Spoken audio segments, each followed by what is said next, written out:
Yes, class 8, good morning. According to exercise 8.3, we will follow some rules of maths in which these are the amount, principles, simple interest, compound interest and amount also. So that just in explaining, ये जो आप देख रहे हैं ये सारा live class session था, वहाँ मैंने समझाया था अच्छे से बच्चों को, और इस वीडियो के थ्रू बच्चे एक बार और अच्छे से समझ लीजिए. What is the amount? Amount क्या होता है कि अगर हम कोई भी मनी बोरो करते हैं किसी से, राइट, जस्ट लाइक बैंक से लेते हैं तो वो लोन होता है. अगर बैंक हमको कोई भी रुपीस देता है तो उसे हम क्या बोलते हैं? लोन. जनरली हम अपने किसी रिलेटिव से लेते हैं. तो जो बोरो मनी होती है, बोरो मतलब उधार ली हुई मनी होती है, बोरो मनी, तो इसे हम क्या बोलते हैं? प्रिंसिपल मनी बोलते हैं इसे, राइट. अब जो भी मनी बैंक से थ्रू द लोन लेते हैं या किसी से उधार पैसा लेते हैं, बोरो करते हैं, तो उसे हम बोलते हैं प्रिंसिपल मनी. लेकिन ये मनी के साथ हमको कुछ इंटरेस्ट भी पे करना होता है, राइट.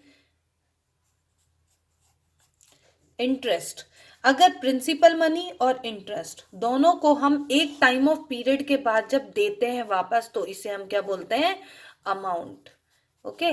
तो अमाउंट मतलब टोटल अमाउंट जिसमें प्रिंसिपल मनी जितना हम किसी से लेते हैं वो प्लस इंटरेस्ट लगाकर एक्स्ट्रा मनी और देते हैं कुछ रेट्स के अकॉर्डिंग. जो भी हमारी बात होती है वो बैंक के लोन की हो चाहे हम किसी से रुपए उधार ले वो हो, तो दोनों का जो टोटल होता है उसे हम बोलते हैं अमाउंट. तो ये तो सिंपल सी थिंग है. तो अमाउंट क्या होता है? Amount which is equals to principal money जो हम बोरो करते हैं प्लस इंटरेस्ट, दोनों का जो टोटल होता है उसे हम अमाउंट कहते हैं. कुछ स्टूडेंट्स की सुबह की क्वेरीज थी कि मैम सपोज कीजिए कि हम किसी से रुपए उधार ले लेते हैं 2000 5000 और वो हमसे इंटरेस्ट नहीं ले, तो वो क्या अमाउंट होगा? राइट. तो वो अमाउंट नहीं होगा. वो आपके पर्सनल रिलेशंस के ऊपर है कि आप किसी से 2000 लें 5000 लें और कुछ दिनों के बाद जैसी भी आपका बिहेव है आप उसको वापस लौटा दें. लेकिन मैथमेटिकली जब हम बात करते हैं मैथमेटिक्स के अंडर में, तो प्रिंसिपल मनी जो पैसा हम लेते हैं वो, और इंटरेस्ट जो हम एक्स्ट्रा मनी उसको उसके साथ में पे करते हैं, उन दोनों का टोटल होता है अमाउंट मनी. इसके बाद बात करते हैं हम इंटरेस्ट. तो how can we take the interest? Interest कैसे निकाल सकते हैं? अमाउंट मनी में से, टोटल मनी में से अगर मैं प्रिंसिपल मनी को माइनस करती हूँ तो आता है मेरे पास इंटरेस्ट. और प्रिंसिपल मनी कैसे फाइंड करें? अगर अमाउंट मनी से मैं इंटरेस्ट को माइनस कर देती हूँ तो मेरे पास आती है प्रिंसिपल मनी. तो ये तो थ्री थिंग्स थी एक साथ. अब हम बात करके इंटरेस्ट होता कितने टाइप्स का है. जनरली इंटरेस्ट क्या होता है? टू टाइप्स का होता है.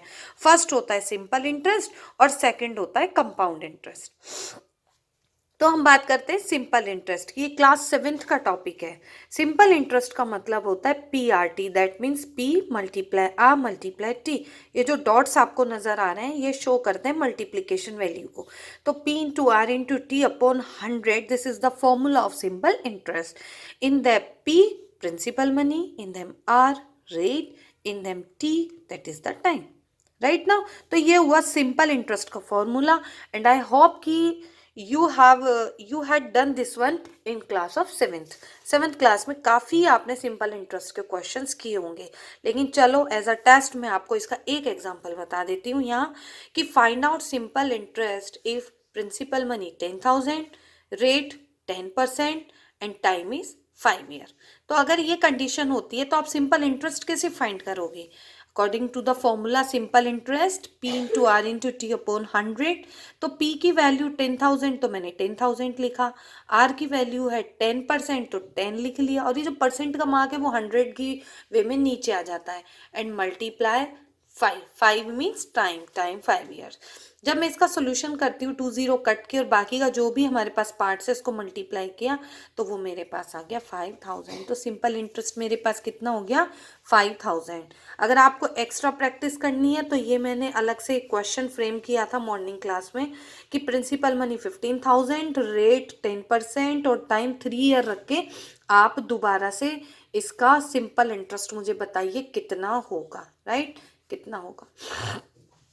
अब आपको करना क्या है? एक तो ये फॉर्मूलाज, ये जो मैंने इस चैप्टर के स्टार्टिंग में चैप्टर 8 के स्टार्टिंग में ये फॉर्मूलाज लिखवाए थे, इन सभी फॉर्मूलाज को आपको चैप्टर 8 के स्टार्टिंग में स्पेस है, जहां मैंने ऑल ऑफ द फॉर्मूलाज लिखवाए थे वहीं उसके नीचे आपको इन्हें ऐड करना है। नेक्स्ट अब हम बात करते हैं कंपाउंड इंटरेस्ट। तो कंपाउंड इंटरेस्ट का फॉर्मूला होता है यहाँ PM, PM that means the principal money, bracket 1 plus rate upon 100 bracket close that is the time and minus PM. तो क्योंकि पीएम माइनस करने का मतलब ही है कि ये कंप्लीट चीज तो क्या है, कंपाउंड अमाउंट है, ये पैसा तो हमको देना ही है, लेकिन अगर इंटरेस्ट निकाले तो माइनस पीएम कर देंगे। Next one is when condition yearly, और ये फॉर्मूला हम कहाँ अप्लाई करेंगे, जब कंडीशन ईयरली या एनुअली हो। ये भी याद रखना है आपको, जब कंडीशन ईयरली या एनुअली होती है तब हम इस फॉर्मूले को यहाँ पर ऐड करते हैं। नेक्स्ट अगर आपको सपोज कीजिए डायरेक्ट कंपाउंड अमाउंट पूछा है, आपसे इंटरेस्ट नहीं पूछा, तो आप क्या फॉर्मूला यूज करेंगे, then you just use principal money bracket 1 plus rate upon 100 bracket close time, right. तो आपको यहाँ पे कंपाउंड अमाउंट का ये फॉर्मूला यूज करना है। अब हम बात करेंगे कंपाउंड अमाउंट। अब कंडीशन अगर हाफ ईयरली हो जाती है, ये तो मैंने अभी आपको जस्ट समझाया, इसको करने की कोई ज़रूरत नहीं है। तो कंपाउंड अमाउंट आपको फाइंड करना है और कंडीशन क्या आ जाती है आपके पास, हाफ ईयरली। यहाँ तो आपके पास कंडीशन क्या थी, ईयरली थी, और यहाँ कंडीशन क्या है, हाफ ईयरली है। तो फॉर्मूला क्या होगा, then formula principal money bracket 1 plus rate upon 200। अगर कंडीशन हाफ ईयरली होती है तो 100 की प्लेस पे आपको क्या यूज करना है, यहाँ 200 bracket close 2t, that means time का double. Compound interest, compound condition half yearly है तो आपको सेम वही principal money bracket 1 plus rate upon 200 2t, that means time का डबल एंड माइनस पीएम, क्योंकि जब भी इंटरेस्ट निकलेगा तो माइनस पीएम होगा अमाउंट वैल्यू से। तो ये आपके कुछ फॉर्मूलाज हैं। इन फॉर्मूलाज को आपको क्या करना है कि क्लास में चैप्टर जब मैंने 8 स्टार्ट कराया था तो वो एक स्टार्टिंग में पेज बनवाया था सभी फॉर्मूलाज को लिखवाने का, और उसमें स्पेस भी लीव किया था। तो ये सभी फॉर्मूला नंबर 1 से लेके 6 एंड 7 8 यहाँ तक सभी फॉर्मूला आपको वहां पे नोट डाउन करने हैं। ओके, और ये क्वेश्चन एग्जाम्पल्स का आप कर लेना, और ये प्रैक्टिस क्वेश्चन है और इसको भी कर लेना। Okay, then bye.